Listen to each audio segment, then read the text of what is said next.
Good evening, everyone, and thanks again for hanging around after the tuxedo strawberry making. And again, we apologize for running out of strawberries before many of you were able to join us this evening. I'm going to introduce myself, and we're going to start out. One of our panelists is running a bit late this evening, and so he'll be joining us momentarily. My name is Kevin Hatfield. I'm the Interim Assistant Director for Academic Initiatives with Residence Life. I'm also an adjunct assistant professor with the History Department. And on behalf of University Housing, echoing Sasha's welcome earlier, we welcome all of you to Riley Hall this evening. And tonight's community conversation panel is titled Xocolatl, the Science, History, and Culture of Chocolate.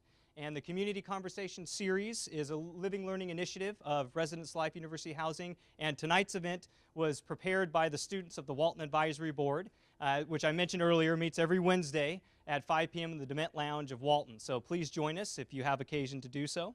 I also wanted to mention our sponsors that help make these events possible: the Robert D. Clark Honors College, the Oregon Humanities Center, and Undergraduate Studies. You'll notice some comment cards we've passed around. Most of your chairs probably had those sitting on them this evening. If you have a moment to fill those out, we'd love to have your comments, and we've got some golf pencils up here we can pass around as well. So if you can fill those out and drop them off before you leave, we'd be appreciative. So without further ado, I'll introduce the panel. We have one of our two presenters this evening, Bob Burry, a chocolatier and owner of Euphoria Chocolate Company. Bob and his wife Sue established Euphoria Chocolate Company in 1980, and as many of you know, especially local Eugenians or Oregonians, it's grown to become a local institution and also nationally famous, and so we're very honored to have Bob joining us this evening. Our other panelist, who will be here momentarily, is one of my colleagues from the History Department, Professor Robert Haskett, and he's joining us this evening. You might wonder why a history professor is joining us to talk about chocolate.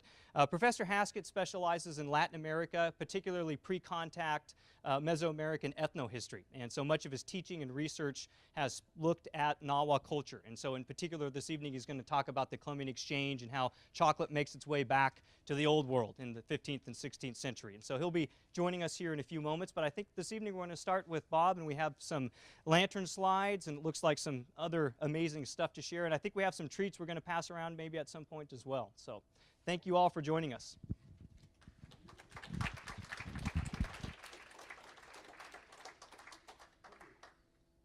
I need a mic? Can you guys hear me without the mic? Yes. Yeah. I'll talk loud. Okay. I guess we're recording for future students to listen, so this doesn't amplify in the room, but for the future viewing audience, they'll be appreciative. So let me click, make sure that's turned on for you. Hopefully that won't be too awkward. It's a microphone that really doesn't do anything. Yes. Good. You guys all seem so far away here, but that's okay. We'll make it work. I do have some slides. I have posters too, but I'm glad that we could make the slides work because they're basically the same thing. They're just a little more expansive. And they give you some information about the history of chocolate. I'm just sort of I'm sort of assuming that the only reason you're all here are because you want samples. Is that right? In show of hands, is that why you're here? Thank you very much. No, good. But I'll try to provide a little bit of information to make you work for the samples. And as was said, we've been in business for 27 years. It's a passion of mine, a lifelong passion. I grew up in a family where instead of a Twinkie or something in my lunch pail, we had a big block of chocolate, and my mom would break off a chunk about the size of a potato and put it in my lunch pail. So lunch pails, nobody has lunch pails anymore, in a lunchbox, and that was what I had. And of course everybody wanted to trade with me, and I never did. But I always tell people I got into the business to support my habit because I kind of grew up with that. And my grandmother worked in the confectionery business in San Francisco for about 40 years. So I just grew up with a lot of chocolate. And so it's been an interest of mine. I've been fortunate enough to have gotten to travel to Costa Rica to go to a cacao plantation and see where it's grown. Got some slides that I'll show you a little bit of that. It's a very unusual kind of a tree, and I promise not to bore you too much. And we'll get through it fairly quickly, and if you have any questions about chocolate or chocolate making or anything, ducks, whatever, I'm more than happy to talk about that. Okay, so let's start with the slides because you want to kill these lights up here? Okay, can you all see that? Those of you who aren't standing behind or somebody else. how many of you have been to one of our local stores? Okay, that's pretty good, about half of you. And so I'm assuming that the rest of you are from like Mars. No, from another, I mean, you are probably from other areas, and because anybody who grew up in Eugene probably is pretty much familiar with one of our stores. We have one at 17th Willamette, which is the closest, one at Valley River, one at Oakway Center, and another one out in West Eugene, right off the bike path on Stewart and Burleson. This is our store, our original store at the corner of 17th Willamette. Am I standing in your way? This is our original store at the corner of 17th to Willamette, and it's just kind of our flagship store. It's an older, cottagey kind of building. We moved into there in October of 1981, and people just kind of associate it with us. Okay, did I go backwards? Okay, I'll figure it out. Yeah, okay. This is, so this is kind of an artist rendition of what it's like to harvest cocoa pods. Actually, I've got a better picture of people actually doing it later. But it was a product that was consumed in Mexico and originally actually came up from South America.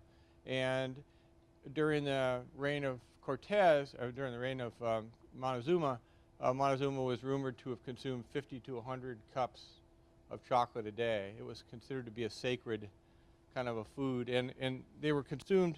It's weird holding this microphone that doesn't work. Consumed in these small gold chalices, and rumor has it that after the chalices were used once, they were actually disposed of. So I'm sure that he had people going through his dumpster for those gold chalices. But anyway, also the beans were traded. They were a sacred food, and they were actually traded because they were very valuable. And let's move on to something else. Now, okay, so Cortez came over. Of course, the product that was being consumed back in those days wasn't like the kind of chocolate bars that you or I would eat today, or that we might even sample tonight. It didn't have sugar. It didn't have milk. It was a very coarse, sludgy brew of ground cocoa beans, pepper, sometimes vanilla, hot water. It was really bitter, and it did not have a lot of sweetness to it. So it was something that people would, it was a very invigorating beverage. It had a real stimulating quality to it. But again, nothing like what we would, the way we would consume it. But nevertheless, when Cortez came over, they liked the way it tasted. They particularly liked the stimulating effect that chocolate had. And they took it back to the Royal House of Spain, where it languished until the early 1600s. The Spanish kept a hold of it, continued to use it, but didn't really let the secret out until the early 1600s, when somebody from the Italian court, Antonio Carletti, I don't know how they remembered his name, but he came and took it back to the Royal House of Italy, and then it spread all over Europe. It was considered to be a really fancy kind of a food that only aristocratic people would consume, people like these. Also rumored to have had, now I must tell you, I talked to senior citizen groups, school groups on occasion, a lot of first and second graders. So I don't mention the aphrodisiac qualities when I'm talking to the first and second graders, but I'm assuming, particularly with Valentine's coming up, that this would be an okay time to mention that in this group. That's what they thought that it had. Madame du Barry, who was sort of a famous trollop of those days, and Casanova, they were supposed to have used those products to lure in their prospective suitors. This is where the product grows. You can see that red band is the equator. It's all within about 15 degrees of the equator, 20 degrees of the equator. The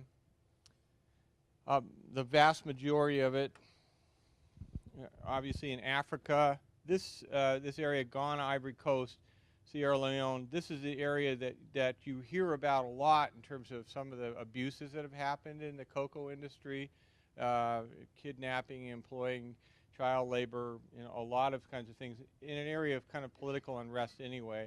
A lot of sort of basic beans, not of the highest quality, but still a lot of beans produced in Brazil. The beans that are produced in this part of the world, Ecuador, in the Caribbean and stuff, those are flavor beans of high quality, and typically, just like coffee is blended or wine, grapes sometimes are blended or groomed for particular flavors.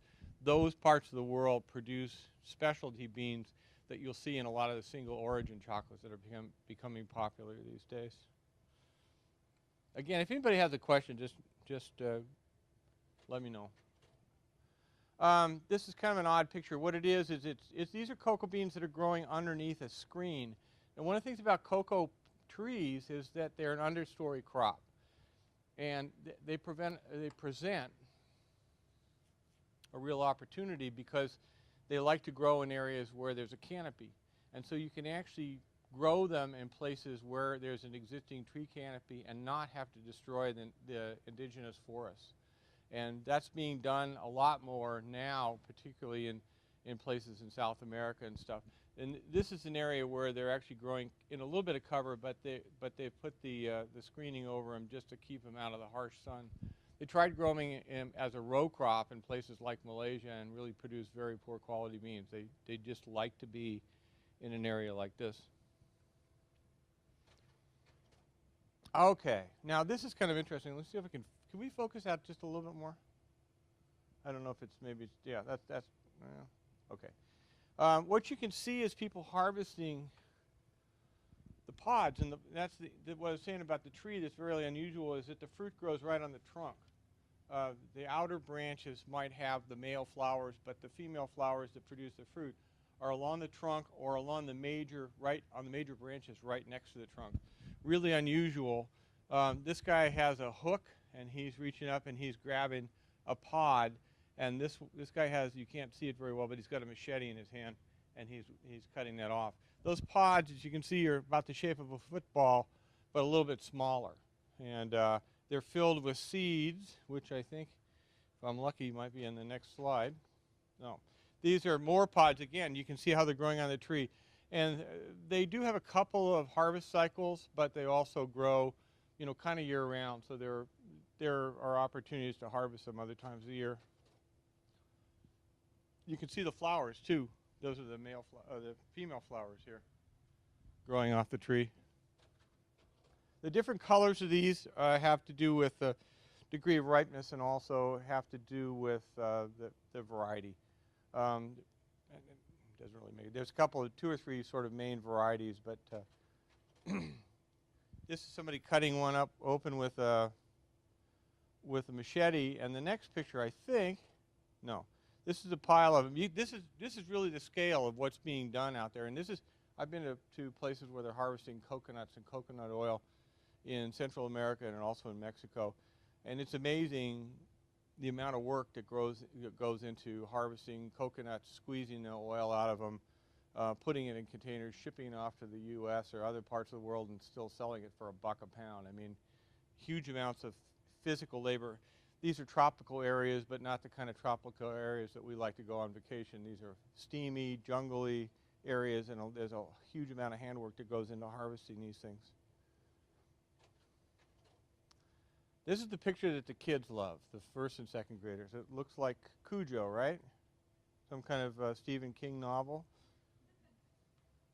It's a cocoa pod that's been split. You can see the seeds. You can see the outside of the husk. You can see the machete and the hand of the person who's actually cracking that. And you can the seeds, as you can see, are white, and they're covered with kind of a soft white pulp.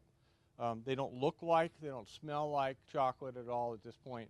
At that point, they have to remove that pulp and acidify these things so that they can be shipped, because otherwise they would rot. So they take them out, they pile them up like that, and again, this is very, very warm climate. Those are the seeds now that have been removed from the shell, and they put traditionally put banana leaves over the top of them to seal in the moisture and also to create fermentation. And depending on the heat, it can take 3 to 10 days to ferment these beans to where they turn a kind of a purplish color. And if you get a chance later, you can see I've got a box of fermented beans here. They get much more acidic, and they lose that pulp off the outside. So then you have basically the beans, which are ready to dry, You can see the beans that are in the process of fermentation there. They're ready to dry. They're out on racks there drying in the sun because they have to get below a certain level of moisture or they cannot be shipped. Again, they'll rot. So that's what happens. Again, they're kind of mixing those around and trying to get them exposed to the sun as much as possible to dry them out. This is the way they go down the river. They put them in burlap bags and they ship them in boats, small boats and bigger boats until they get on really big boats to go off to places where they produce cocoa products like the U.S. and Europe and Japan. That's a lot of bags of cocoa beans. Cocoa is a commodity. It's sold in the commodity market. It's called cocoa. It's sold in tons. When it's grown as a tree, it's called cacao, but when it becomes a bean or a bean product, then it becomes cocoa. Then they got to get roasted. Now, this is where they start to smell like chocolate, and the smell of the factories is absolutely intense, and it's incredible how those flavor components get released when they get roasted, just like with green coffee beans. I mean, the smell just is intense, and it's really hot in these factories, but as I say, the smell is just overwhelming. They do it by feel and by smell. It's really very much an art. They look at the color just like they would do with green coffee beans and get the color of roast they want, the darkness for the particular chocolate that they're using. That's a little tube that they put in the roaster just to sort of check the product. After they're roasted, they smell really good. They're broken into pieces called nibs. That's what those are. They winnow them, so they blow the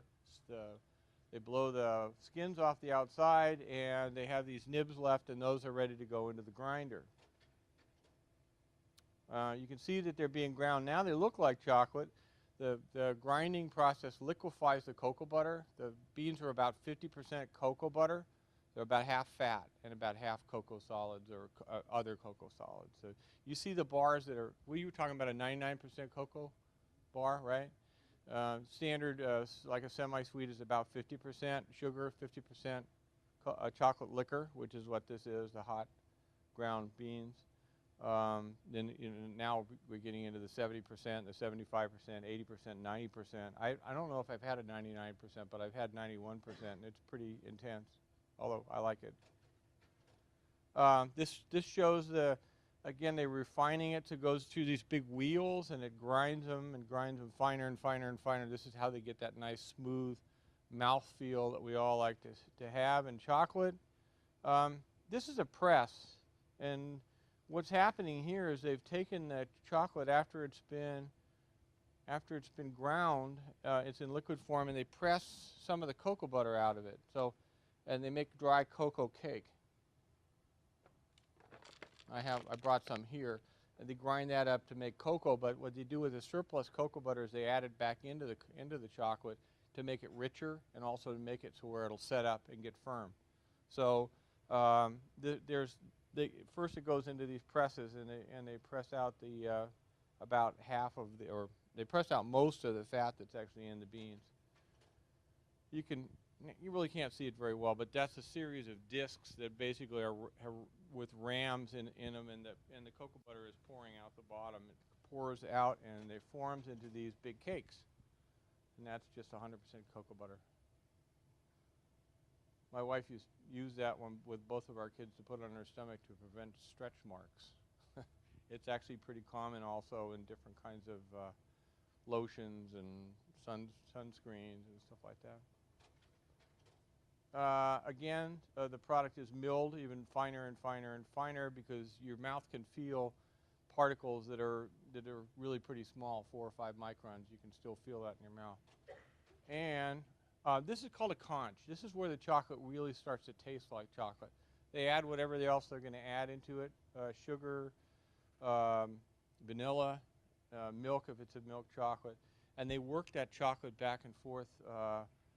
Used to be it would take about 7 or 10 days to work it into conch to get it to where it's smooth enough to eat, but now they have high-speed conches where they could do it in about 12 hours. But that's basically working the chocolate back and forth against itself like sand in the ocean. It just breaks the particles down as they make it.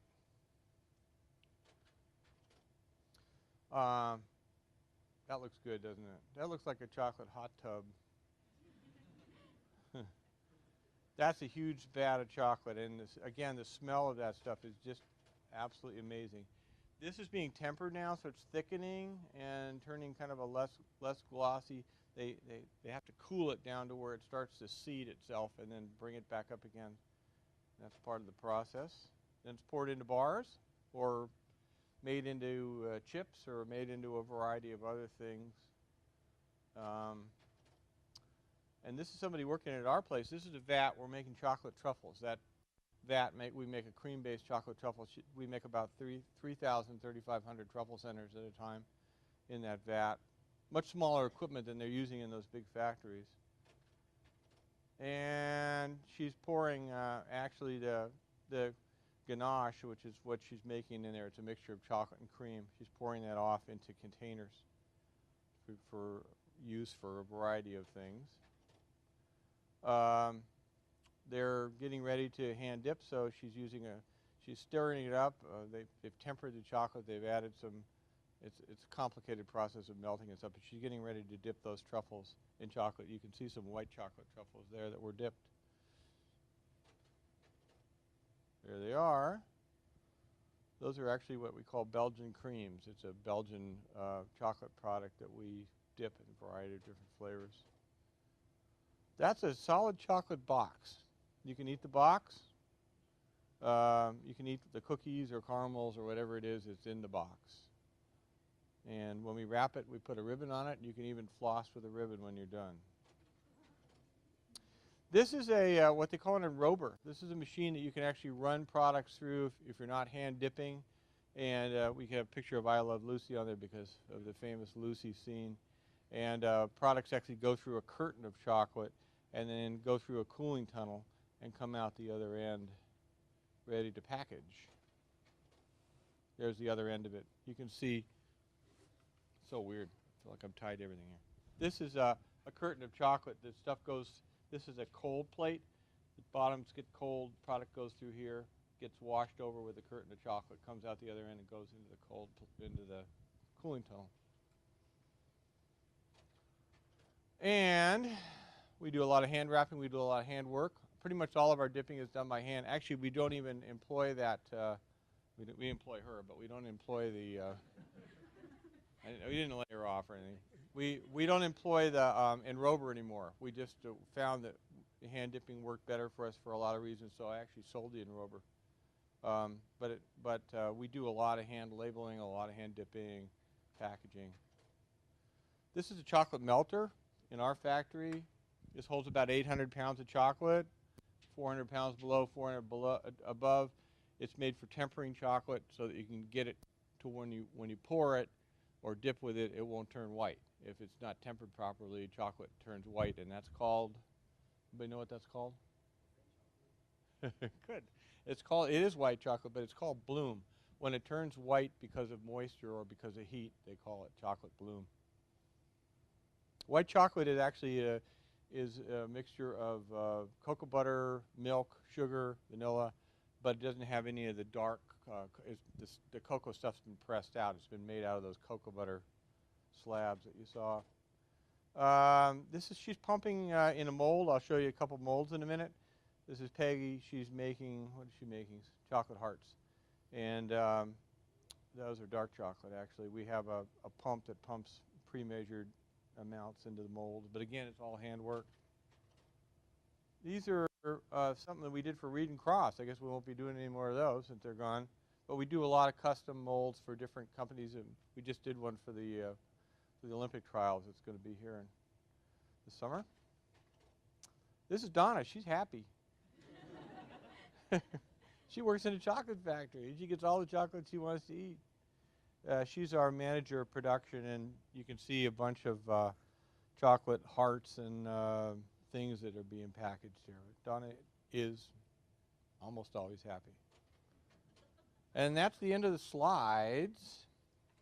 So why don't we turn that thing off? I'll just give you a little bit more. Do we have our other panelists here? Or am I still a panel? Okay. Well, I still have chocolate, so don't give up on me here. Just a little bit more. Well, we gave pretty much the current history. There was a couple of developments that happened in chocolate. When the English took chocolate back to England back in the early 1600s, they discovered that putting milk in it made it more tasty than just a sludgy, peppery brew that had been consumed before. So that was sort of a major development. Another major development in chocolate was a Dutchman named C.J. Van Houten. I don't know if anybody's ever seen sometimes you call it Van Houten, but Van Houten chocolate. He discovered that you could squeeze the cocoa butter out like we saw being done there and add it back in to make a creamier bar, but also that you could add potash to it, which made it less acid and more palatable. So that was a couple of discoveries that the Dutch made. After that, a Swiss chocolatier named Daniel Peter discovered that you could actually introduce milk into the chocolate. Before the English put milk in it, but only as a drinking chocolate. He discovered that you could actually add milk to a chocolate to make a milk chocolate. And there's some people who are dark chocolate fans who feel like that was a dark day in chocolate history. But for those of you like milk chocolate, yeah, you can thank Daniel Peter for that. Now, Daniel Peter had a next door neighbor. His name was Henri Nestle. Heard that name before?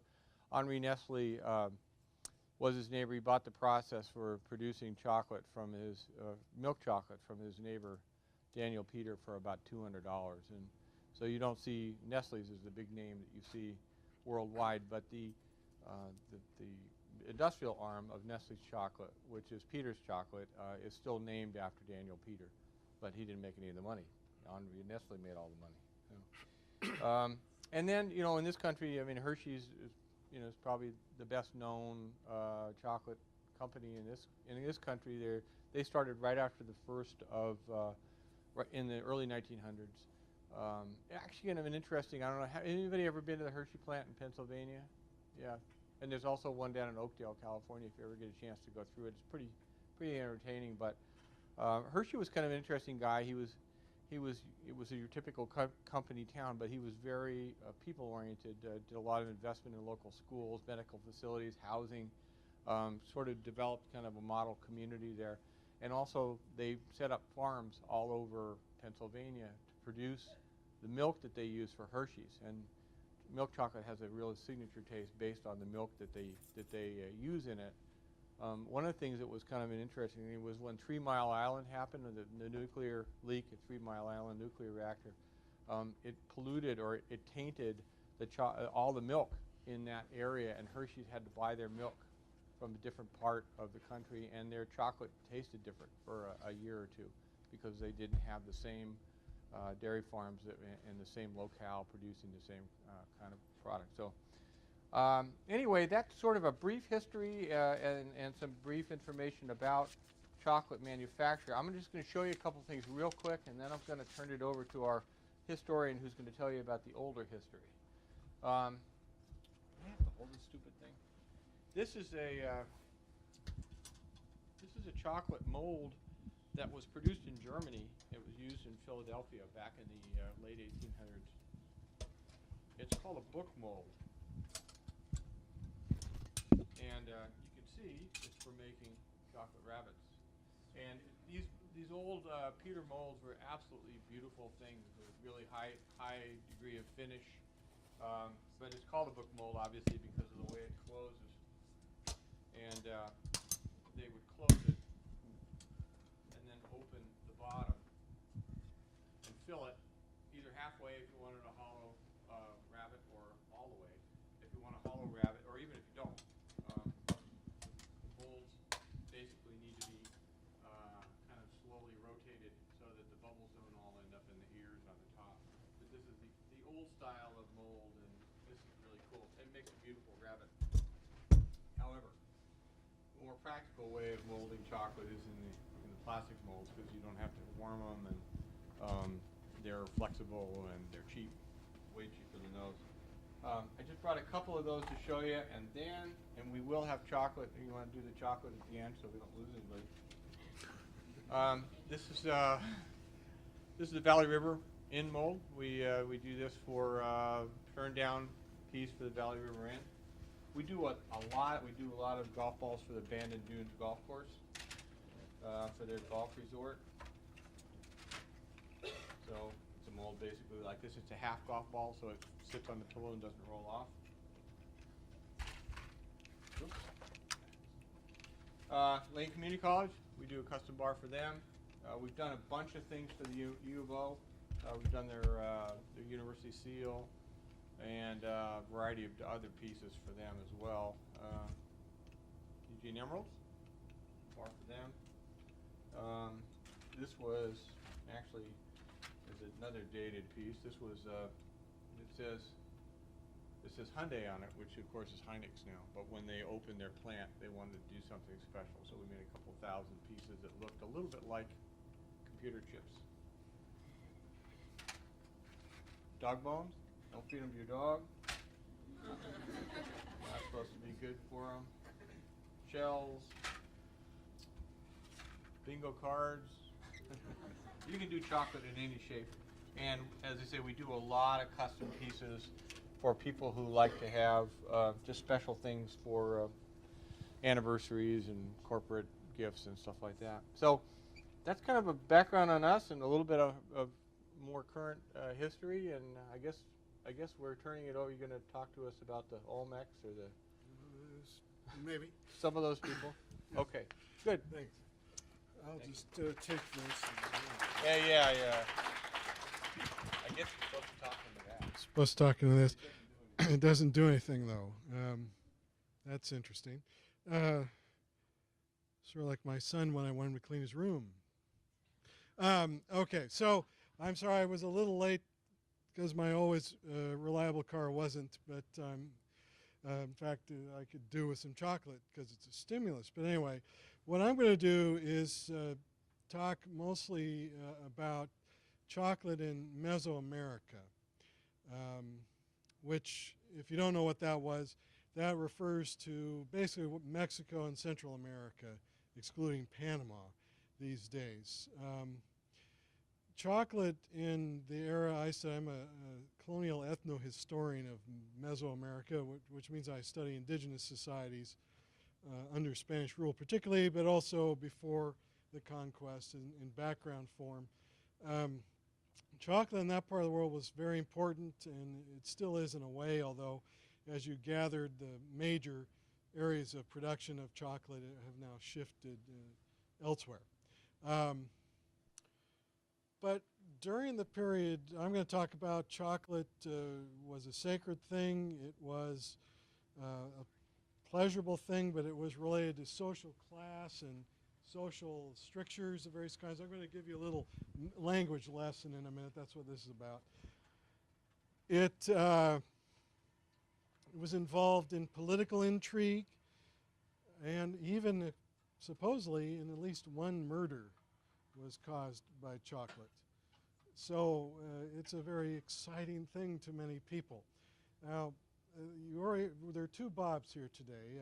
Maybe you have to be named Bob to talk about chocolate in some sort of cosmic way, I don't know. But he talked to you a bit about some of the origins, which saves me from doing some of that. So what I want to start with is, I'll give you a kind of verbal outline. I'm going to talk about the pre-contact era first, particularly about the Aztecs. I know them best. And then I'll say a little bit about what happens with chocolate in colonial Mexico, basically. And that's about it for me. And then I guess we open this up to questions and things like that. Now, as you already heard, chocolate was used in various ways in pre-Hispanic times. We know among the Aztecs it was a currency, sort of. It had sacred functions, and it was consumed as a drink in great variety, but only by certain kinds of people. Now, it turns out that even the words we have for chocolate, which do come from, we think, ancient Mesoamerica, are a matter of debate. So before I do anything else, I just want to give you a little lesson so you can go home or to your roommates or wherever and show off that, well, I can speak a little indigenous language from Mexico, just drop it into a party when you're trying to impress a woman or a man, something like that, who knows. So, now, you heard the term cacao, right? This seems to come from what appears to be an Aztec or Nahuatl word. Nahuatl is the language spoken by the Aztecs, and they called the chocolate bean this, cacahuat. And if you say that real fast, you can get to cacao. You can see how maybe that corrupts. At least that's one theory. There are some people, though, who claim this isn't actually originally a Nahuatl word, but it goes way back. And I just read an article written by linguists, which was somewhat impenetrable, but they were arguing if you go way back, and here's where the Olmecs come in, a language they think the Olmecs might have spoken is supposedly where this word actually comes from. The problem is that we don't actually know what language the Olmecs spoke. They're a sort of first sedentary state-level civilization living in what we used to call the BC era in mostly the Gulf Coast of Mexico. But we don't know what their language was. We don't actually know what they even called themselves. Olmec means people of the land of rubber, basically, or people of rubber. It was a name given to them by the Aztecs because they knew the Olmecs had existed, but they didn't know either what their real name was or what they spoke. So that's pretty speculative. So I'm very comfortable saying this is a Nahuatl word, and you can go and say, I know an Aztec word. Listen, here it is. And if you follow up by giving somebody a piece of chocolate, they'll probably actually enjoy learning that. Now, where does chocolate come from? This is even more controversial. And it appears again, it's an Aztec word, Xocolatl. You don't really say the L on the end, by the way. It's sort of a k sound. So you have to, if you just say chocolat like that, you're closer than saying Xocolatl or something like that. Okay, so this appears, it works just like an Aztec word, and a linguist I know says it's a compound of a verb that means something bitter, xocolatl, and this word at, which means water, so bitter liquid, basically. The problem is there are other people who say, oh no, that's a Maya word, which I don't really think it is, but you know, it's controversial. This is what gets scholars off, you know. We have to say, oh no, it's not that, it's this. And it helps us get tenure and get promoted and things like that, basically. Now, you wonder, how did the X become a CH? It's because when Nahuatl got written down after the Spanish arrived, the sound, the Castilian X and CH were very close together. It's more of a sh sound sometimes. And so it got spelled both ways, and for reasons that escape me anyway, this is what ended up. Now, Spaniards had more trouble pronouncing this than even some students I've had, and so they usually, when a word ended in a TL, they would corrupt it like that, chocolate. And that's where we get chocolate. So whatever its origins, at least by Aztec times, these are firmly in the central Mesoamerican linguistic stock spoken by the dominant imperial people that was in power when the Spanish arrived in 1519 and conquered them, and then, as you've already heard, discovered chocolate. And although it wasn't like we enjoy now, it wasn't as sweet or anything like that. He told you how it got to Spain and was kind of hidden away and all that. So I won't go into that. Now let's look, though, after chocolate becomes more and more widespread among the Aztecs, what is it all about? Well, socially speaking, it was a very popular drink, but there were strictures on who could drink it. Only the highest elites and rulers could drink chocolate. Some people even wonder if elite women could drink it regularly.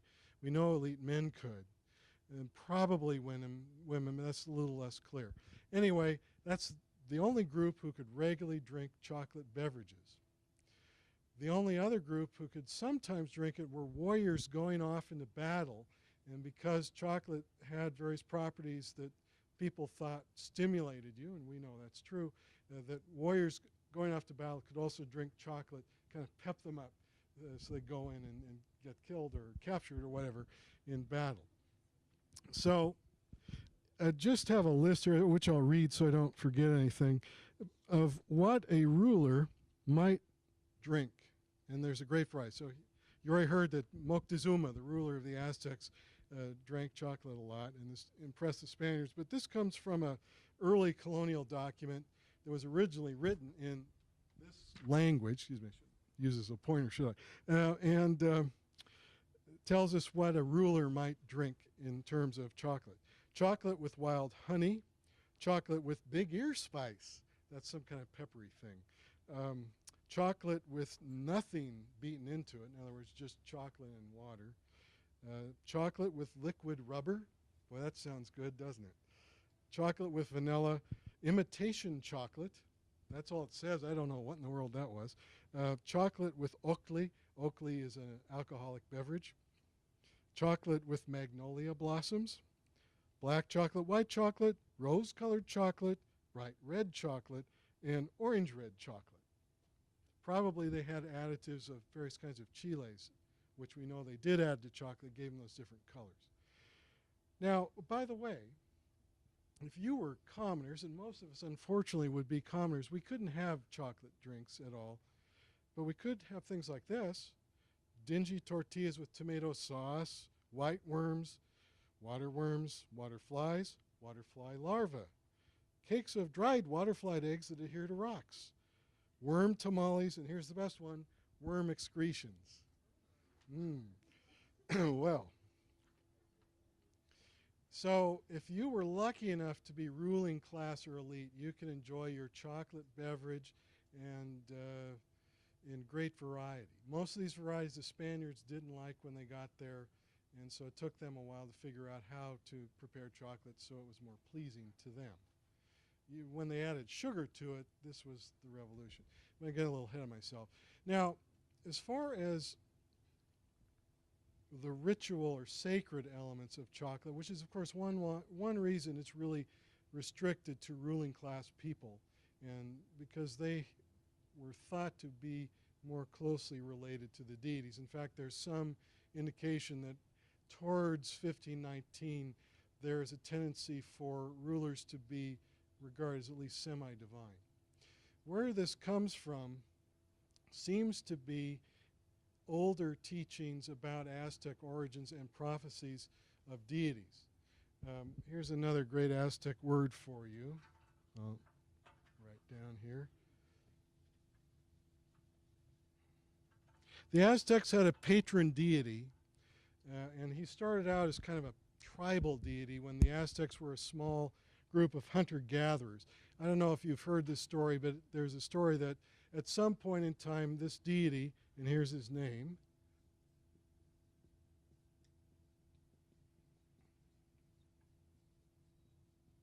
Huitzilopochtli. Everyone say that a couple times. Huitzilopochtli means, if you want to translate, it means hummingbird on the left, which is sort of inconsequential, so just Huitzilopochtli is good. Anyway, he initiated through prophecy the great migration of his people from a place called Aztlan, and they were destined to wander and then find the place where they'd rise to greatness. Part of the prophecy was this: Huitzilopochtli promised them that as they rose to greatness, this is kind of an incentive, they would be able to not only conquer other people, but gain access to various kinds of luxury products that as hunter-gatherers they did not have any access to. And one of these things was chocolate, or chocolate beans anyway, and then the conquered people would give them chocolate beans as tribute, which actually did come to pass over time. So probably this story is written later to justify the status quo, but at least it gives this sacred prophecy to the importance of cacao beans as a symbol of imperial might, you might say. As far as out-and-out ritual use is concerned, we have a lot of different stories about what this was. We know that either the beans themselves or various liquid chocolate bowls or chalices were offered to the deity. Sometimes red coloring was added to them because then the indigenous people thought this looked more like blood. And one of the most precious offerings to the deities was human blood. You've probably all heard about Aztec human sacrifice, right? Anyone who hasn't, raise their hand. Well, what this was all about was to maintain the balance of the cosmos. In stories of creation, the deities had sacrificed themselves by shedding their own blood often to create humanity, to create the heavens, the earth, the underworld, everything. And so that created a reciprocal arrangement where humans had to do the same to maintain things. They had to offer the deities precious things. The most precious of which was human blood. And so human sacrifice had this sacred quality to it. There are many stories, but I'll just tell you one about the god Quetzalcoatl, a famous deity. I guess I'll write him down too.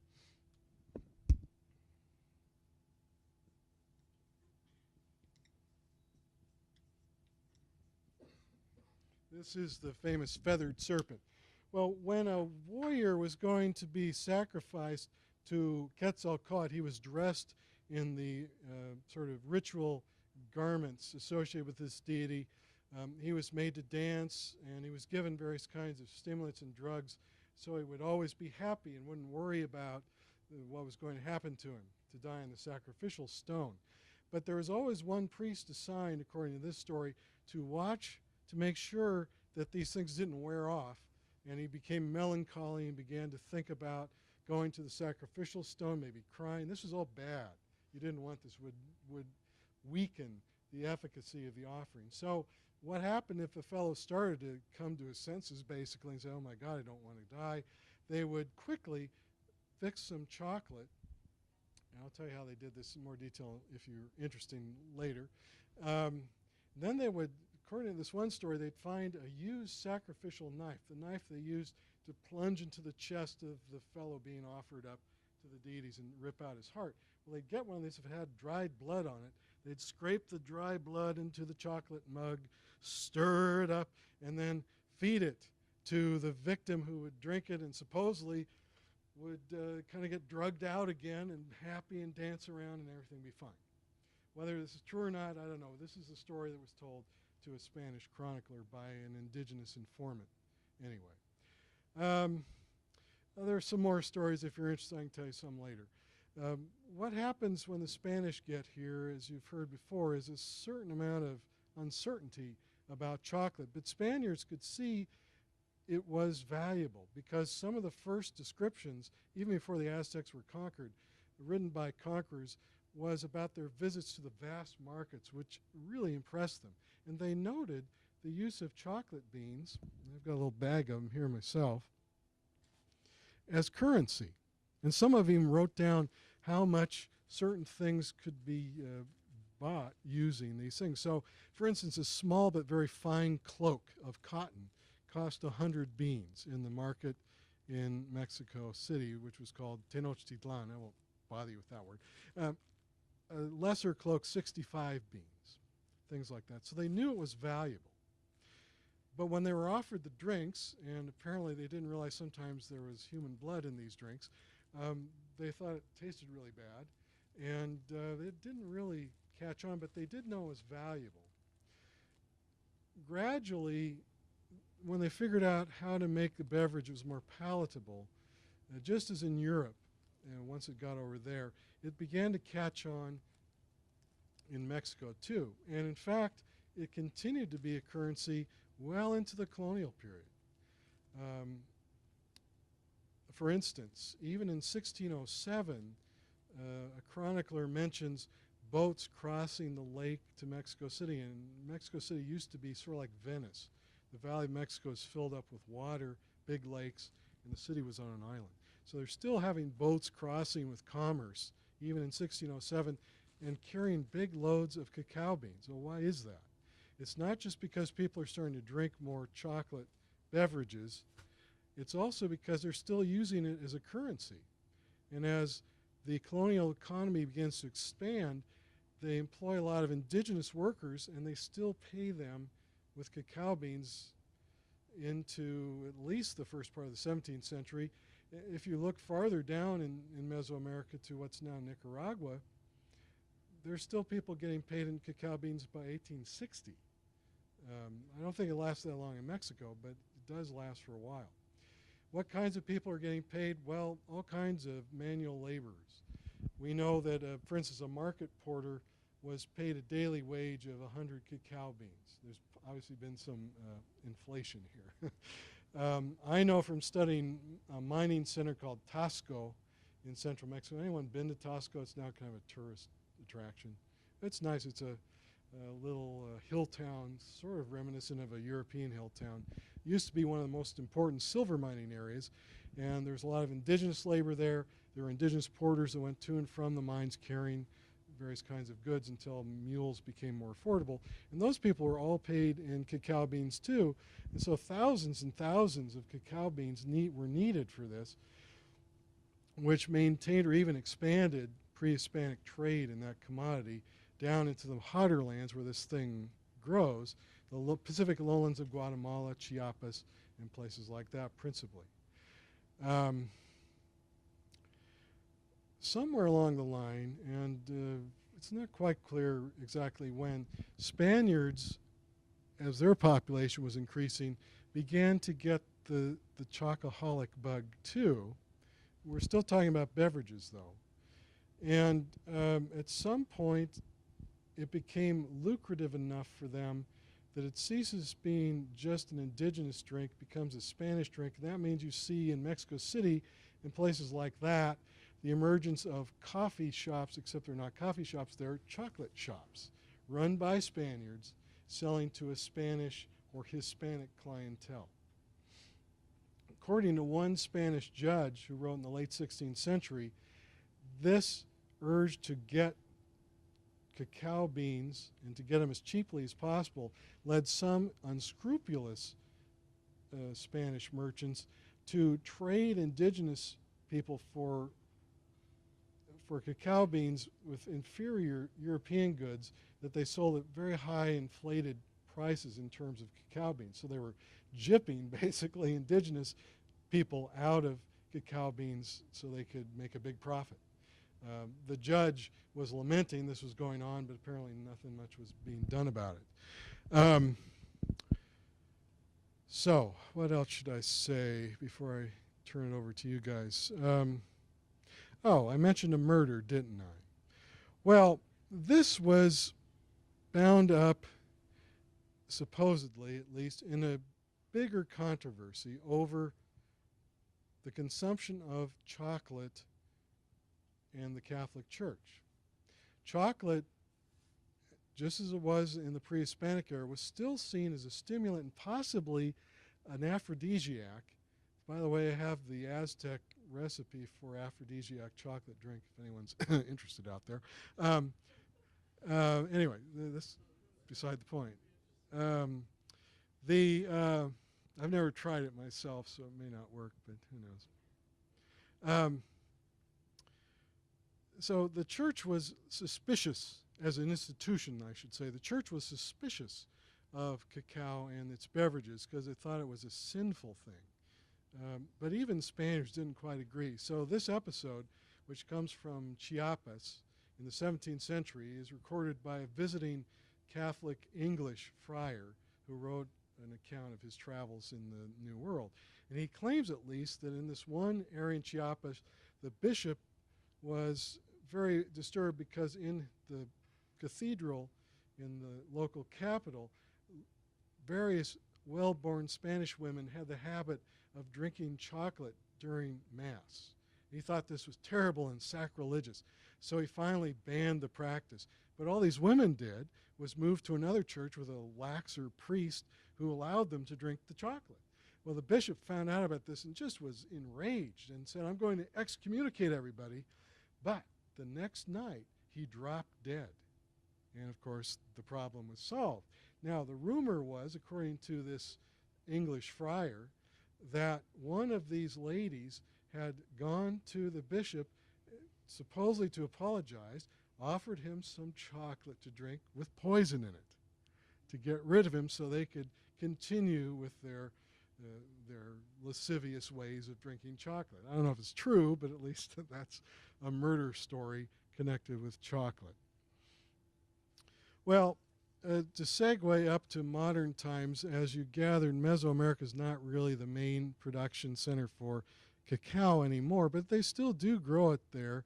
And if you go, for instance, to Oaxaca these days, you can go a little bit away from the, I'll come back, don't worry about it, the main square and find a street lined with little chocolate workshops.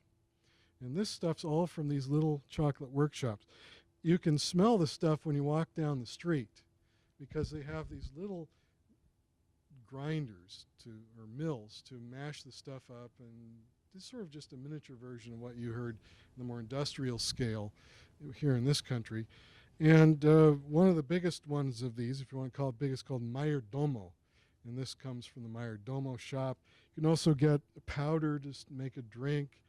And then here's another one, La Soledad, another chocolate factory. Now this stuff is not like the chocolate you get from Euphoria, and if you like Euphoria truffles, you might be disappointed by this because it has a very different taste from what we're used to. And that's partly because they still put a lot of the old traditional things, including chiles, various kinds of flours, but they also put sugar in now, into their chocolate as they make it. So it's really very different in some ways from what we consume. But it just shows you that in Mesoamerica, chocolate's still important, it's still there, it's still made in semi-traditional ways that are distinct from what we think of as a chocolate delicacy. I've got more stuff, but I think I'll stop here and open things up to discussion for both of us. Okay.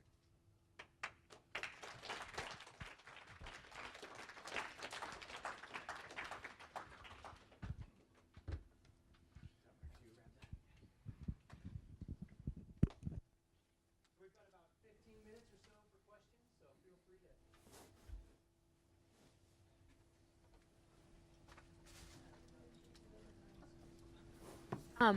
Bob, but this one.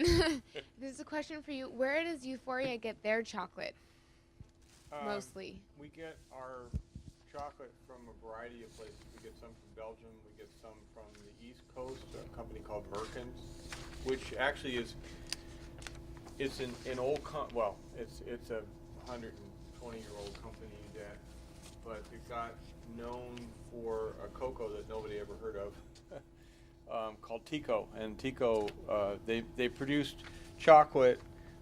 They produced cocoa and they produced chocolate on the side, but Tico was the only cocoa that originally was used in the Oreo cookie, and they produced a huge amount of that. And then at some point in time, Nabisco bought them out and took the recipe, and they produce all that cocoa now in South America. But we do get some, as I say, some from various parts of Europe, and then also from some domestic as well. And we get actually all our cocoa products, the dried cocoa products, we pretty much buy from Ghirardelli. I'm not really high on their chocolates, but they make really good quality cocos. Yep. They're all dying to eat chocolate. Is what they want. I mean, so. it's What's the best chocolate you ever had? Best chocolate I ever had? Well, I've had some. I actually haven't had very many good chocolates in Mexico. Most of the stuff that, I mean, other than the drinking chocolates, which are nice for what they are. Yeah. Well, I have to say, it's hard to beat a Euphoria chocolate Thank you, truffle. Hey, yeah. Very much. I'll give you the $10 later. Thanks. Thanks. I do appreciate that, and there are actually some of the single origin chocolates that are out there right now. I would encourage people, if you see them, try them. They're not inexpensive, but it's fun to try the different flavors, just like it is with the flavors of coffee or wine. Guittard actually has a variety of different single origin chocolates right now that are pretty good. I think they have them at Trader Joe's, but Yeah. anyway, yeah. Yeah, actually, they have them strategically placed right where you're checking out at Trader Joe's, which I don't know if you've been there. It's across the river in the Oakway Center, and they have all these very luscious looking chocolate bars and things too, and they're pretty good. But I still think, frankly, and this isn't because he's here, frankly, a Euphoria Truffle is my favorite chocolate. To tell you the truth. $10 more, please. Yeah. Yeah, our truffles are made with cream. Our original truffles. We also make actually some truffles now that are made using local wine. So we make a Pinot Noir, a Pinot Gris, and a Cabernet truffle. And there's actually a blend of the chocolate and the wine, which is difficult to achieve, but a really nice combination of different flavors that kind of have some similarities to them. Other questions? What do you mean by like the single origin chocolates, and what do those look like? Are they like the little like Ghirardelli chocolates that have like the purple and then the green and then the yellow and the blue on the cover? Well, not exactly. The single origin chocolates are chocolates that are from a particular location or a particular type of bean. So most chocolates, like our chocolates, are blended from a variety of different beans, the criollos and the arriba beans and stuff, and they come up with flavor signatures that they try to be very consistent with. But the single origin chocolates are like a pure, Jamaican Blue Mountain coffee or Kona coffee or something that has a particular type of bean, and so they're really different. I mean, because the blended beans, you get a variety of different flavors. You get a really full flavor profile, but with a single origin chocolate, you get a really very narrow profile, and they're quite different. But as I say, the Guittard makes them, and Dagoba has some single origin chocolates and stuff too. So you just kind of got to look around for them. But they just taste different. I mean, they're fun to try. If you tasted 3 or 4 of them together, you would notice a distinct difference between them. Are you a fan of Dagoba? I like Dagoba. Dagoba, got bought out by Hershey's in the last year or so, as did Joseph Schmidt, which is a big producer out of San Francisco, and Scharfenberger, which they've done a really smart thing, which is basically leave them alone for the most part, other than marketing them more. But they've seemed to have done a pretty good job of leaving the quality intact and keeping the same kind of manufacturing. But I think Dagoba is an incredible success story. I mean, they're obviously smarter than I am. I've been in business for 27 years, and they were in business for probably 6 or 8 years and made a lot of money. I just keep making chocolate. But it's good. It's good stuff. I had a question. I was just wondering, you showed the book with the little rabbits in there to mold the chocolate. Yeah.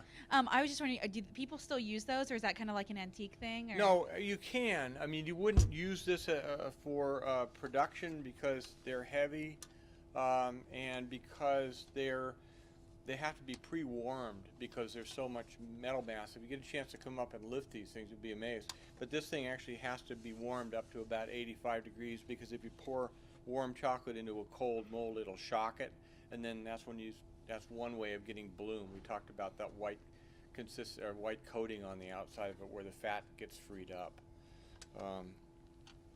Didn't really talk a lot about tempering, but anyway, you could use it. You could make a rabbit. I've made a rabbit with it, but it's not something I would do, to make a living at it.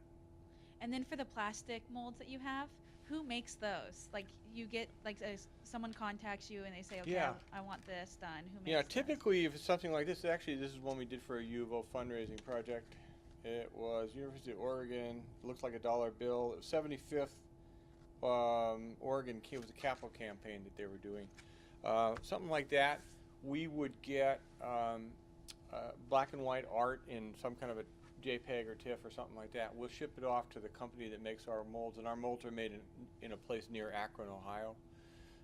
And then they actually burn that onto a plate and make a mold out of it, and then ship the molds back to us. They also will do 3-dimensional pieces. So recently we did a product for Invitrogen, which used to be Molecular Probes. It's a big biological research company out in West Eugene, and they wanted a meter, so it's a kind of an egg-shaped meter with dials and all sorts of stuff on it. we shipped one of them back, and they actually molded the mold around it, sent it back, and we made a few hundred of them around Christmas time for them to send out to their customers. Yeah. Is that a hand? No. Yes? What is it about Belgium that like Belgium they obviously don't grow chocolate, so they get chocolate beans or cocoa beans and do something special in Belgium that makes like it different from other kinds of chocolate and things? No. No, I mean it's the same basic stuff. just It's know how just to do Belgium. They've done a great job over the years of really refining the chocolate well and giving it a really nice mouthfeel. So we talked about the conching process, and they take the well. First of all, they buy better beans than Hershey. They take the time to conch it properly, and they really look for those flavor nuances when they blend the chocolates. But that really isn't any different now in Belgium than it is in a variety of places in this country or around the world. It's just that Belgium has developed that kind of name for chocolate just because, you know, traditionally they've done a really good job. But there's nothing really any different about what they do. There's a historical dimension to that. In the later colonial era, particularly the 18th century, maybe late 17th, the Dutch and the Belgians, people in the Low Countries basically, were horning in on the Spanish Empire. The Dutch, for instance, had established colonies in some of the Caribbean islands like Curaçao, which is right off the coast of Venezuela, basically. They reckoned that Venezuelan cacao was the best in the world. And so they established this clandestine trade with Spanish folks on the mainland who were involved with cacao production. And they weren't supposed to trade with foreigners. It was all supposed to be trade within the Spanish Empire. But the Dutch paid more for cacao than someone in Spain, for instance. In fact, I have a quote, which I won't read to you, but the Dutch merchant wrote at one time, this Venezuelan cacao is much more expensive than anywhere else, but it's so good that we'll pay for it anyway. Eventually, the Spanish crown created a monopoly company to control production of cacao as well as some other things, just to try and freeze the Dutch out, but they never were able to. So there's this sort of national rivalry around why Belgium became, or the whole Low Countries became so well known for chocolates, because they consciously went after the best in the world at the time anyway. Not coincidentally, a lot of the single origin chocolates now are from Venezuela and from Ecuador and that part of the world. Yeah.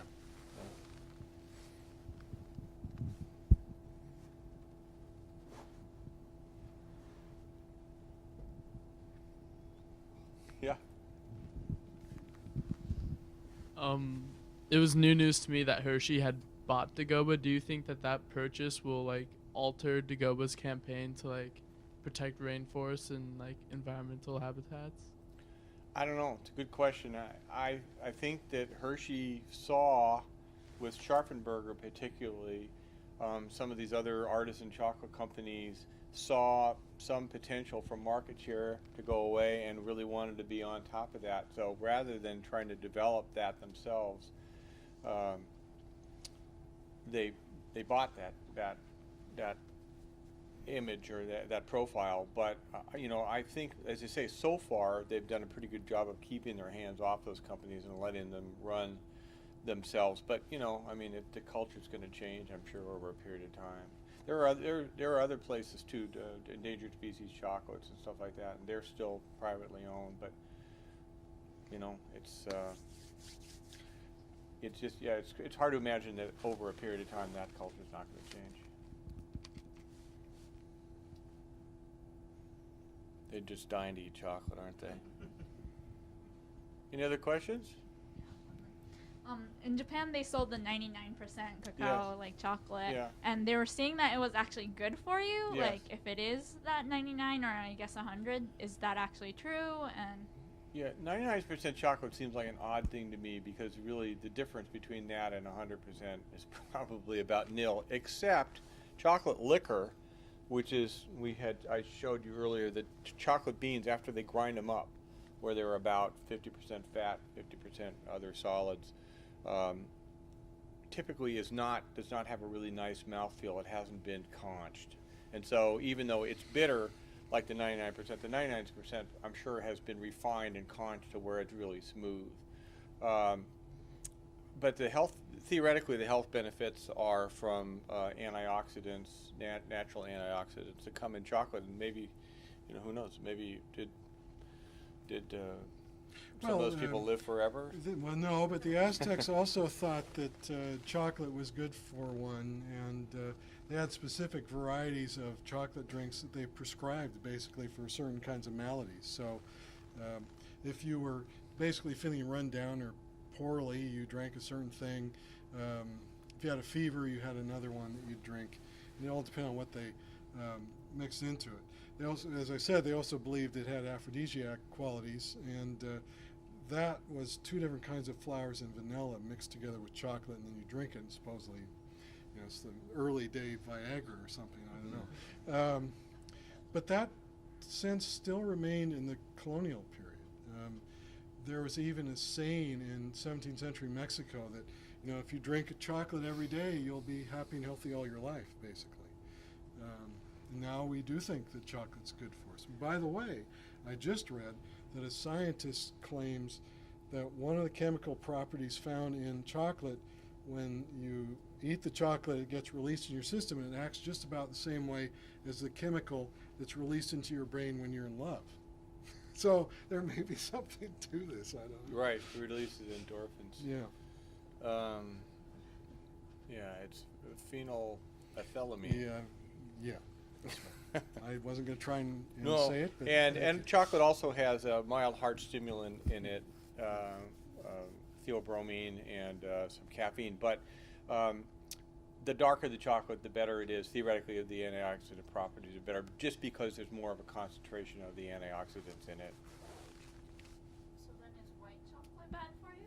Well, it's got a lot of sugar in it. It's got a lot of fat in it. It doesn't have any antioxidants in it. It's good for it's for people who get migraines from chocolate. It typically does not cause them.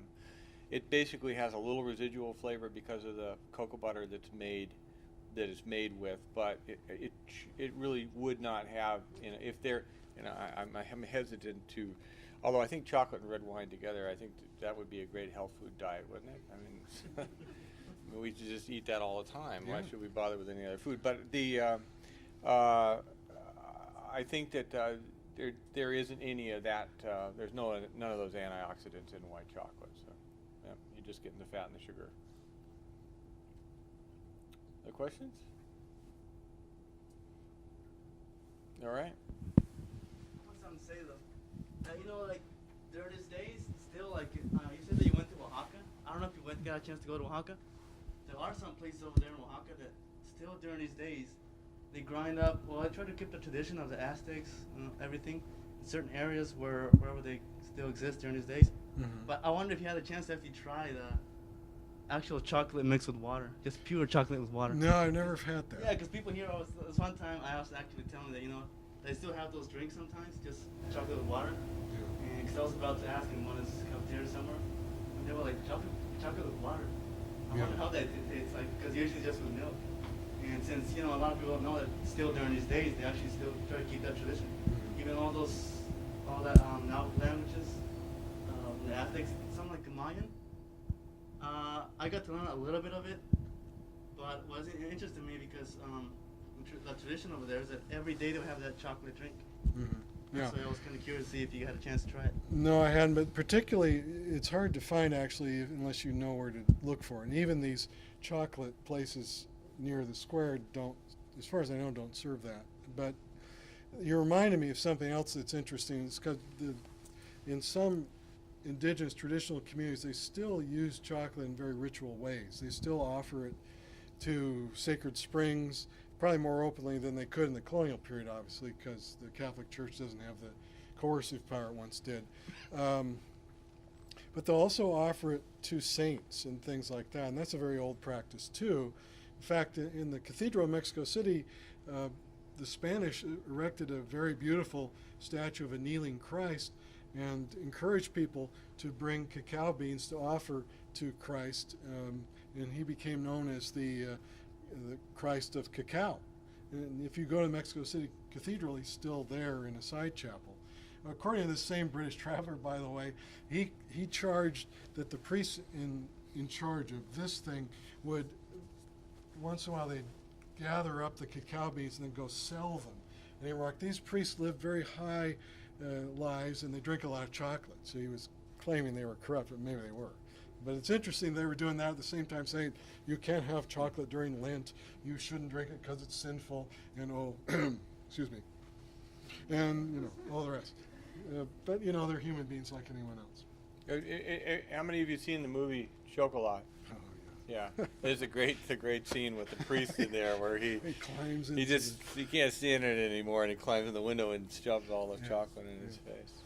But when you were talking about how they make the chocolate with water, are they adding sugar to it too? Oh, yeah, tons of sugar. Yeah. Pretty much, yeah. After they grind the cacao, you know, they wouldn't make it too liquidy. So partially, I don't understand the whole process. They didn't see how to do it. But they would make these little balls, little round shapes, and they would use that like about every 2 liters of water, hot water. Yeah. And they just mix it up, and there you go. Yeah. Well, the traditional way to make it was that they would grind up the cacao beans and put the powder in a little bit of water and let it sit and get kind of congealed. Then they would kind of either stir it up with a special kind of tool or make it go back and forth between 2 vessels, and it would actually start to froth. Then they would the molinillo. Yeah. And sometimes they'd pour off that froth, and sometimes they'd keep it. But then they'd add more water and whatever else they're going to put into it, and that would be what they'd drink. But the purest stuff, the water and chocolate, that was thought to have the best curative powers for certain kinds of things. Then you add other ingredients for other purposes. Well, maybe before we distribute the chocolate, if you could join me in thanking our panelists for this evening.